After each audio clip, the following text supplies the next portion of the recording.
Hello student, आज के इस वीडियो में हम एक्सरसाइज 3.2 एनसीईआरटी क्लास 11 के क्वेश्चन नंबर 4 से क्वेश्चन नंबर 9 तक को सॉल्व करेंगे। यानी एक्सरसाइज 3.2 के सारे क्वेश्चन सॉल्व करेंगे। तो चलिए आज का ये वीडियो शुरू करते हैं।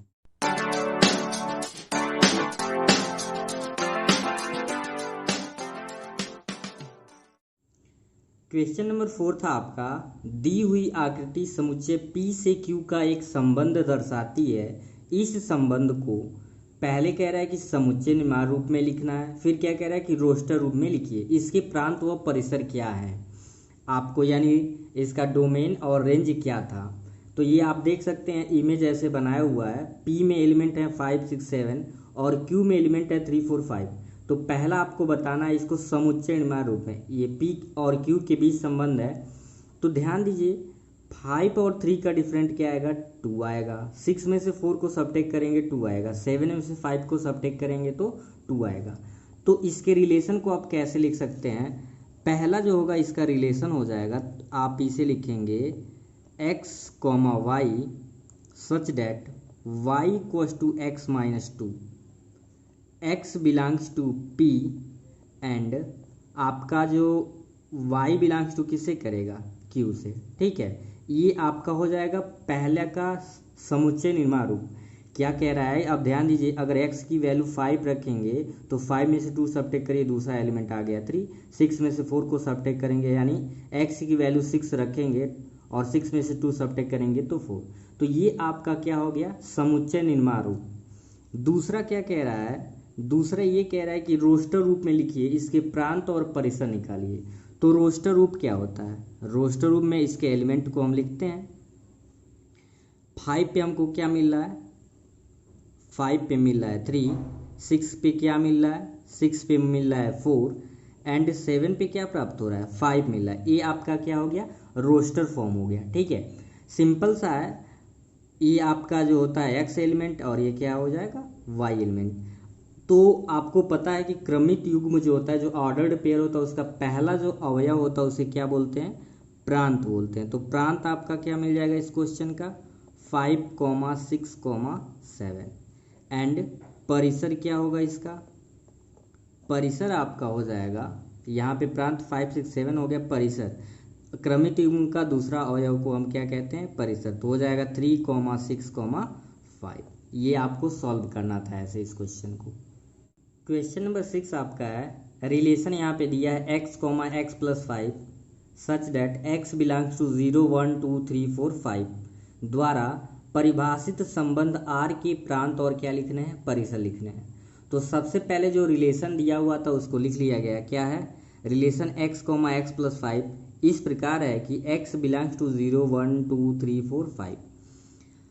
अब x कह रहा है बिलोंग इन नंबरों से कर रहा है। तो ध्यान से देखेंगे, इसका अगर हम रोस्टर फॉर्म लिखें तो x की वैल्यू अगर 1 ले रहे हैं तो y की वैल्यू क्या मिलेगा, 5, 1, 6 मिल जाएगा। ठीक है, फिर अगर आप x की वैल्यू यहाँ पे 2 रखेंगे तो 5, 2 क्या आ जाएगा, 7। ठीक है, अगर आप x की वैल्यू क्या लेते हैं, 0 लेते हैं तो 5 प्लस 0, यानी ये यहाँ पे लिख लेंगे, 0 पे आपको क्या मिल जाएगा, 5 मिल जाएगा।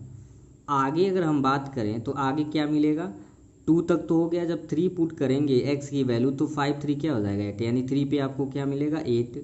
4 पे क्या मिल जाएगा, 9 एंड x बिलोंग्स टू कह रहा है कि ये इतने नंबर से। तो x की वैल्यू आप कहाँ तक ले सकते हैं, सिर्फ 5 तक। तो जब 5 यहाँ पे लेंगे तो 5 और ये आपका क्या हो जाएगा, x की वैल्यू 5, 5, 10। तो ये हो जाएगा आपका 5, 10। ठीक है, तो सिंपली आपको जब ऑर्डर्ड पेयर मिल गए यानी क्रमित युग्म मिल गए तो आप क्या लिख सकते हैं, प्रांत। प्रांत क्या होता है, ऑर्डर्ड पेयर का पहला टर्म। तो 1, 2, 3, 4, 5 और यहाँ पे क्या है, 0, यानी 0, 1, 2, 3, 4, 5। ये आपका क्या हो गया, प्रांत। तथा आपका परिसर, परिसर क्या हो जाएगा, परिसर हो जाएगा जो ऑर्डर्ड पेयर यानी क्रमित युग्म का दूसरा है। पहले 5 मिला है आपको, फिर मिला है 6, फिर 7, 8, 9 एंड 10। तो ये आपका हो जाएगा 6 के प्रांत और परिसर हो जाएंगे। क्वेश्चन नंबर 7 है, संबंध R x comma x q such that x संख्या 10 से कम एक अभाज्य संख्या है को रोस्टर रूप में लिखिए। संबंध सबसे पहले दिया क्या है आपका, x comma x q such that x संख्या 10 से कम एक अभाज्य संख्या है।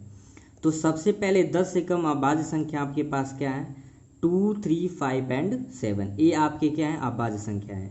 तो आपको सिर्फ इसका रोस्टर रूप लिखना है। तो r इज इक्वल टू क्या हो जाएगा, अगर x की वैल्यू आप 2 लेते हो तो 2 की वैल्यू और ये दूसरा क्या है 2 क्यूब, यानी 2 पे आपको क्या मिलेगा 8। x की वैल्यू 3 लोगे तो 3 का cube that is 27।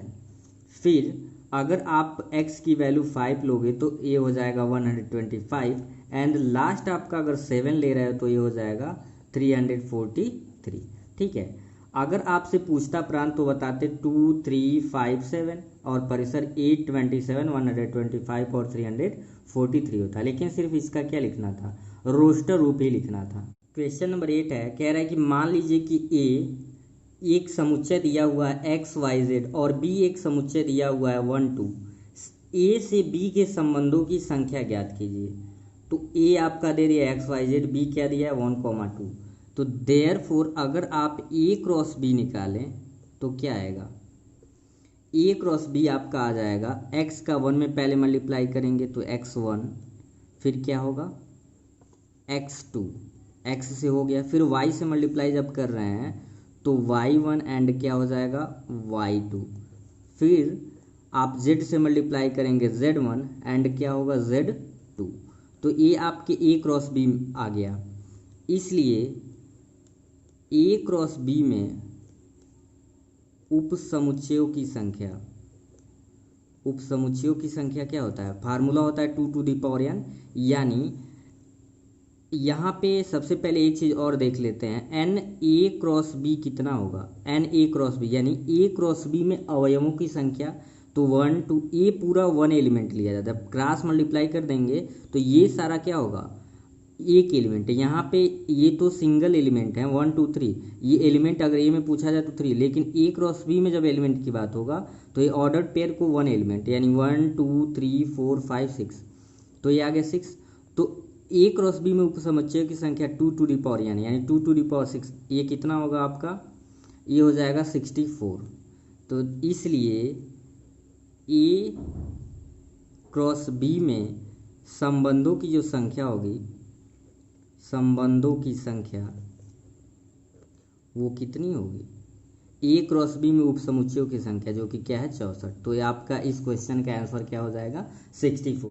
Question number 9 जो कि इस एक्सरसाइज का लास्ट क्वेश्चन है, मान लीजिए आर जेड पर एक रिलेशन दिया है A comma B such that A and B belongs to Z, और फिर क्या कह रहा है ए माइनस बी एक पूर्णांक है द्वारा परिभाषित एक संबंध है आर के प्रांत व परिसर ज्ञात कीजिए।